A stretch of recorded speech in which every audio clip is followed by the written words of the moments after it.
6. மஸ்ரூக் அறிவிக்கின்றார்கள், நாங்கள் அப்துல்லாஹி பின் மசூத் ரலியல்லாஹு அன்ஹு அவர்களிடம் சென்றோம்.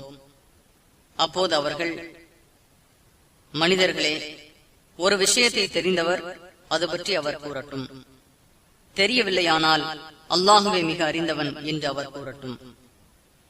அல்லாஹுவே மிக அறிந்தவன் என்று தெரியாத ஒன்றின் போது கூறுவது அறிவை சேர்ந்ததாகும்.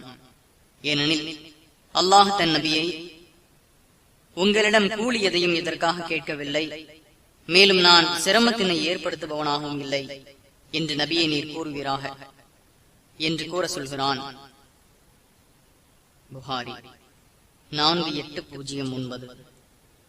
இக்குர்ஆன் வசனம் 38வது அத்தியாயம் 86வது வசனம்.